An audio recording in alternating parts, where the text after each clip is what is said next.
and thank you very much for inviting me. I think it's quite brave of the organizers to call something normal in these times when nothing is normal, and the least of it is the news that came out today where actually the son identified the father.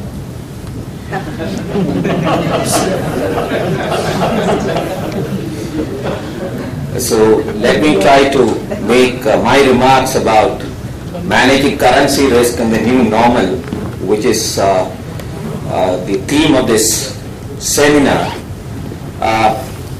I'm coming from the central bank at times like this. Let me warn you upfront that I'm not going to put whatever I say during the course of next 20 or 30 minutes to vote as to how popular it is going to be.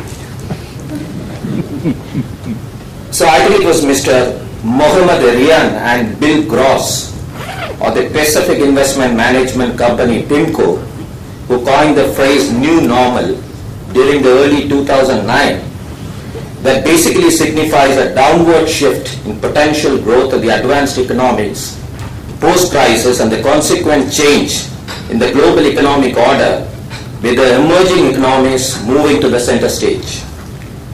The phrase captured the imagination of the world and started to be used in varied contexts to broadly underscore the regime shifts and the hard transformation. Let me try to now answer what I think is the new normal in the context of currency risk. The current level of the dollar-rupee exchange rate is being talked about as a new normal, and some people also cite the level of volatility in the INR-USD exchange rate that it has been witnessing in the recent period as new normal. The rupee has witnessed sharp depreciation and increased volatility during the recent period, driven by both global and domestic factors. The episode began after the historic downgrade of the USA by the Standard & Poor in August 2011 that triggered heightened risk aversion and sell-off of assets of emerging economies, including India, by the foreign institutional investors. The risk aversion environment has further heightened on the escalating Eurozone concerns and falling global growth. I understand that you are going to have a discussion after this as to whether Euro will survive at all. Let me see where I can be a part of the discussion, at least for some time, as a listener. The weakness in macroeconomic fundamentals, bottleneck issues relating to infrastructure and the concerns over the implementation of the GAR had dented India's appeal as an investment destination, leading to further fall in capital flows. Apart from the growth perception of the Indian economy, risk appetite of the global investors and the growth prospects of the competing economies have driven the magnitude and direction of capital flows to India. Thus, the flows are largely autonomous and beyond the reach of conventional policy instruments.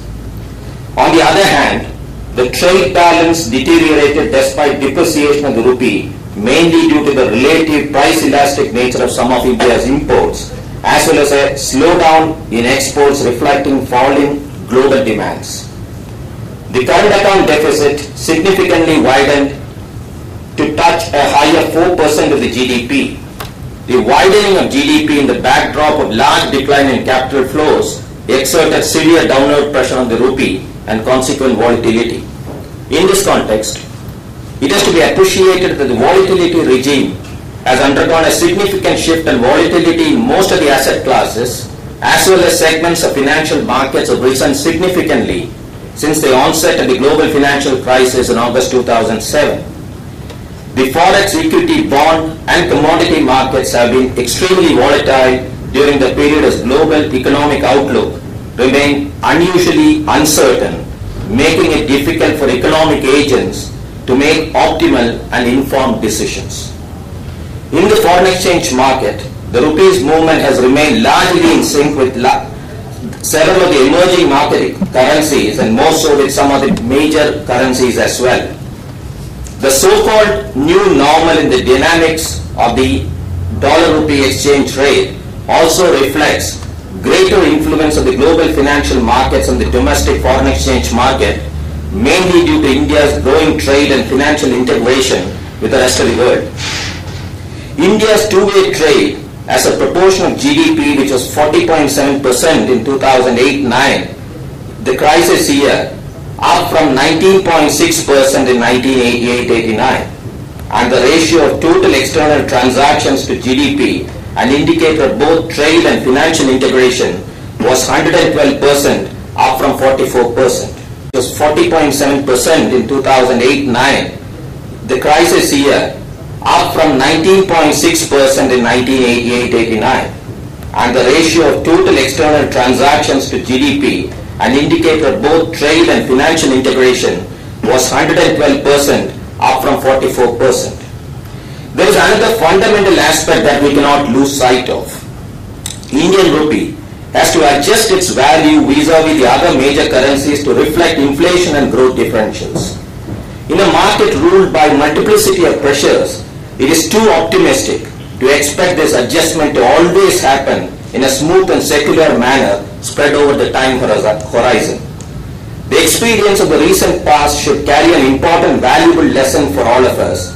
Any stability over an extended period of time could be a harbinger of volatility. If so, too much stability, instead of breeding complacency among the corporates, should actually increase their state of alertness. Now, how do we manage currency risk under the new normal?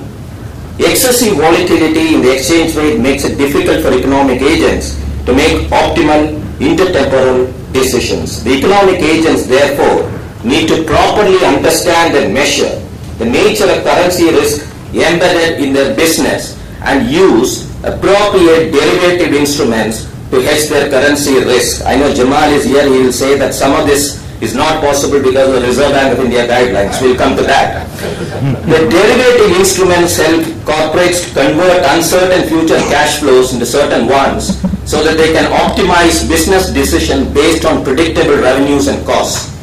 Reserve Bank over the years has expanded the menu of derivative instruments, both OTC as well as exchange traded ones, that has provided greater flexibility to the market participants in managing their currency risk. The derivative products chosen should be consistent with the user's business, financial operations, skill and sophistication, internal policies as well as risk appetite. Reserve Bank has cast responsibility now on banks for carrying out a suitability and appropriateness test while transacting a derivative instrument with the corporates, and also ensuring that the corporate has appropriate risk management framework. Though the RBI has imposed the responsibility for due diligence and appropriateness of a derivative contract on the banks, it has to be appreciated that the end user corporates do have a great responsibility in this regard. Identification, measurement and management of risk should be an integral part of corporate governance structure. Leaving risk unidentified and hence unmanaged is as much a suboptimal phenomenon as using ill-understood products for managing risk. Inadequate understanding of the risk and future obligations under derivative contracts has led to many legal disputes in the recent past, and I for one personally do not subscribe to the view that has been told in several forums that the entire fault was with regard to the mis-selling. There was also mis-buying, or people brought this under certain illusion or with a certain purpose which completely went against them once the market changed. The hedging activities of the corporates should be an integral part of their overall risk management policy and mechanism. There should be a broad approved written policy in place which defines the overall framework within which hedging activities should be conducted and the risk control. Such policy must clearly lay down inter alia guidelines on risk identification, management and control, prudent accounting and disclosure norms, and must be capable of ascertaining the mark-to-market positions on an ongoing basis. I do have some comments to make on mark-to-market when I come to the end of my lecture. It is desirable that the board of directors and the senior management should understand the basic attributes of different forex derivative products and the suitability of these products for hedging their underlying currency risk. It is also necessary to ensure that clear lines of responsibility and accountability are established for hedging activity through use of derivatives. Now let me spend a few minutes to reflect upon the current forex market and the recent measures undertaken by the Reserve Bank of India. With regard to the availability of instruments, we feel that it was not a major concern in the Indian forex market for a majority of players. I am not saying all the players.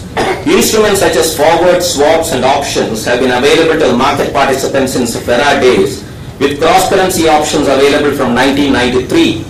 In the OTC segment, the last entry was foreign currency INR rupee options way back in 2003, which incidentally were introduced through a committee recommendation where both myself and Mr. Krishnamurthy, who is sitting here, were part.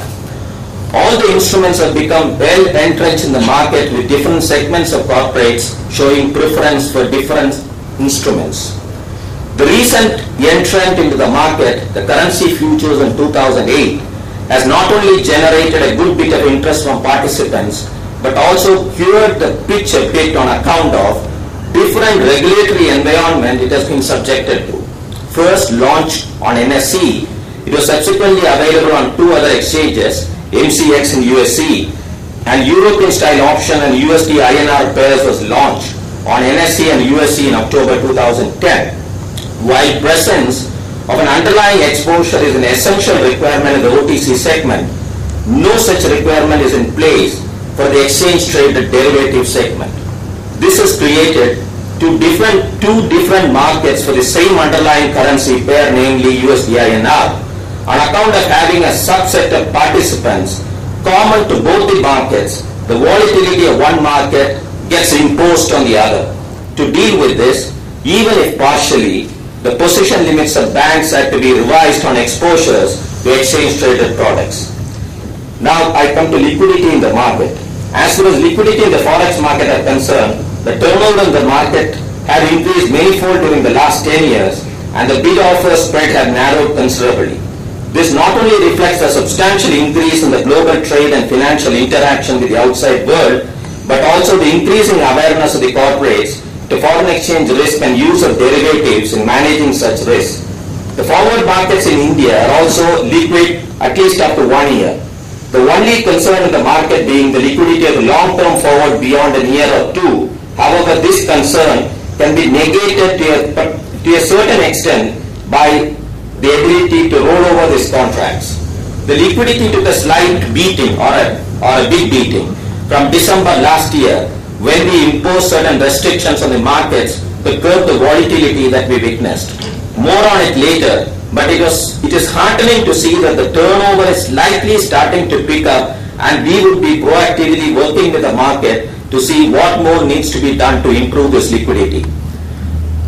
Much has been spoken, debated, argued, discussed about the flexibility to cancel and rebook transactions, and also on the facility of rolling over transactions in recent times. What is required is to put in perspective the raison d'etre for these flexibilities. The point that I want to highlight here is that the current foreign exchange regulatory regime permits corporates to use forex derivatives for hedging their underlying exposure only. Cancellation and subsequent rebooking were allowed for all transactions undertaken to hedge current account exposures and capital account exposures up to 1 year, and this was introduced, and this percentage was continuously increased at the time when the market remained reasonably stable. But what is accorded as a facility when the market is stable will obviously get reviewed when the volatility returns to the market.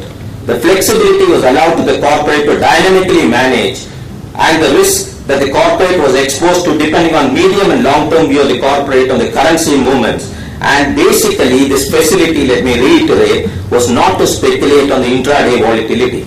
However, there are instances that were brought to our notice in the recent past wherein the flexibilities in hedging provided by the Reserve Bank have been misused by the corporates with speculative intent for generating profits, and that has exacerbated the volatility of the dollar-rupee exchange rate in the recent period. And resultantly, Reserve Bank had to come out with some administrative measures in December 2011. As stated earlier, the global factors have been increasingly having an impact on the volatility of the foreign exchange market, with significant pass-through of global volatility. Consequently, to ensure that such disruptions are not exacerbated by action of domestic participants, the Reserve Bank had to take these administrative measures, as I mentioned earlier. As far as the corporates were concerned, Following were the important measures that we initiated. The facility of cancellation and rebooking of contracts under the contracted exposures were withdrawn.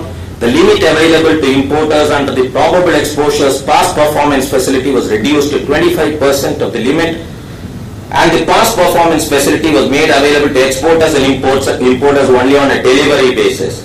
As regards banks, adjustments were made to the amount of the intraday and overnight positions, which subsequently got relaxed a bit to take care of the liquidity issues. As this gathering, as I understand, represents more of corporate interest rather than banks, I would restrict myself to the measures affecting the corporates.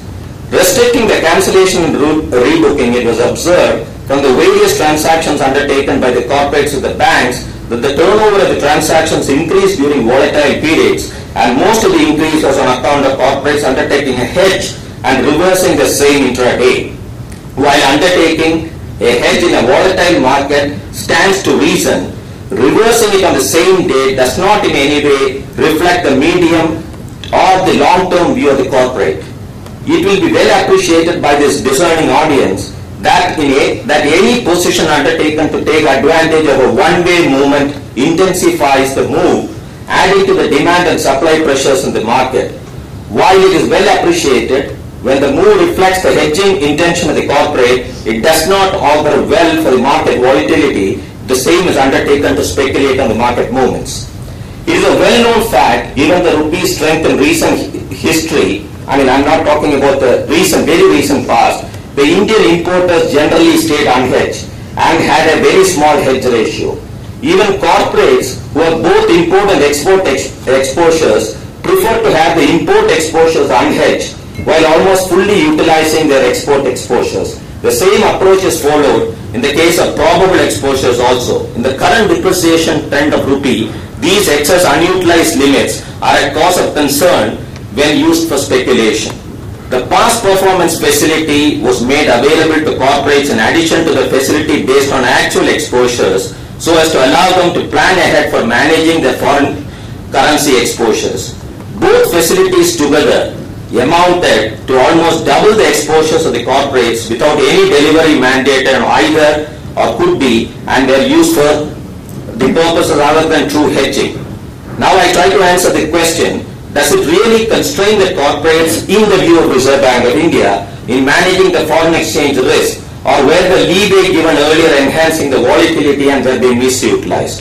Let me emphasize here that the facility of rolling over the transactions continue to be in place to provide the corporate flexibility to alter the tenor of the hedge depending on the liquidity of the tenor, view of the forward premium, availability of pricing, and also to match the tenor of the transaction to that of underlying exposure in case of delayed payments, uncertain maturity date, etc., etc.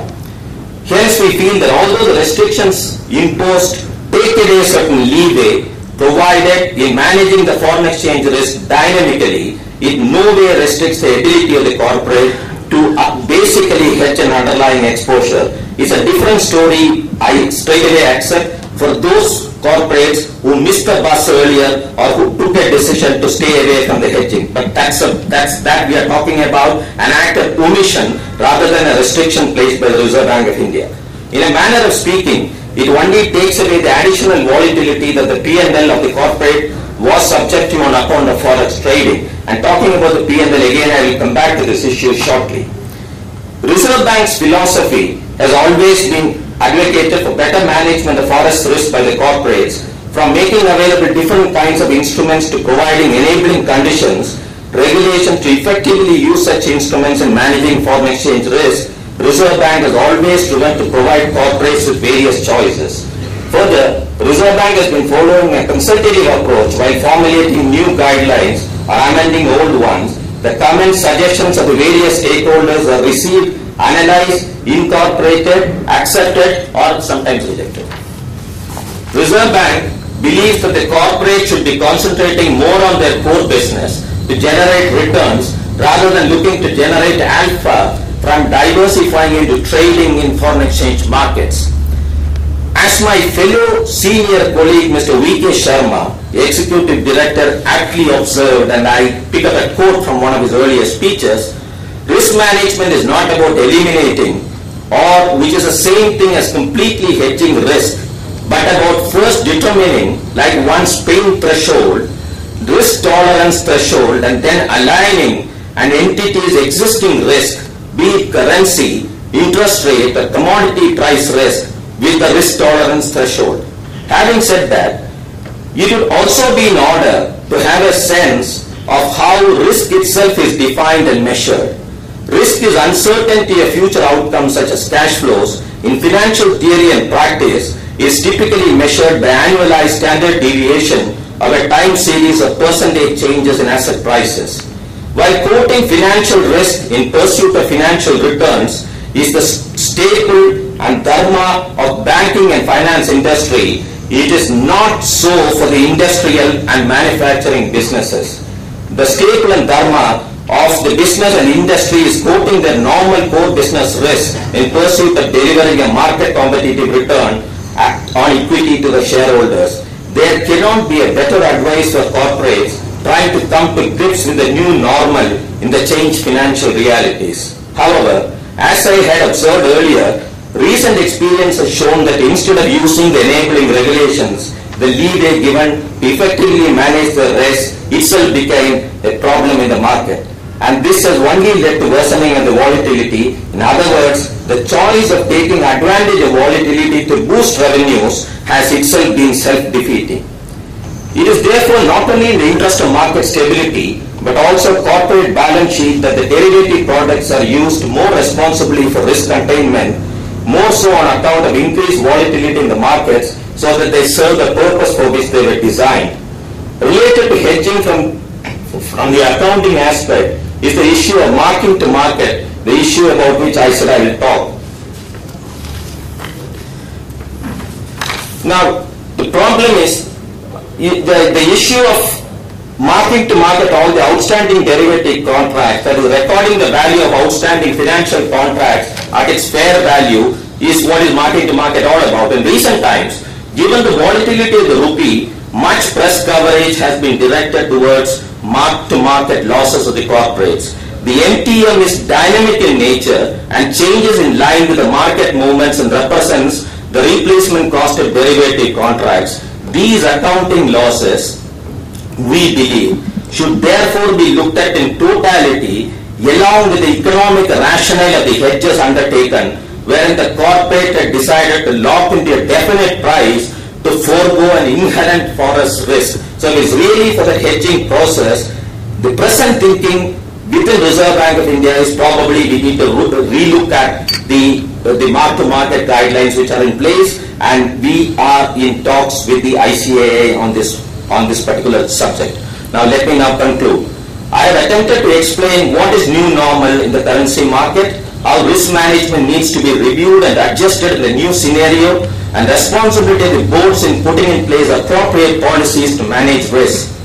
I have also flagged the RBI moves to bring orderliness in the market and shared with you the thinking process that went behind these measures. In concluding, I want to leave the thought that if we expect greater responsibility on the part of the corporates in managing the risk, which calls for greater understanding of their actions from a macro perspective. In other words, in these extraordinary times, it is essential for the central bank to think a bit like the corporate, and the corporate to attempt to think like a central bank, or at least understand their actions. Thank you very much for your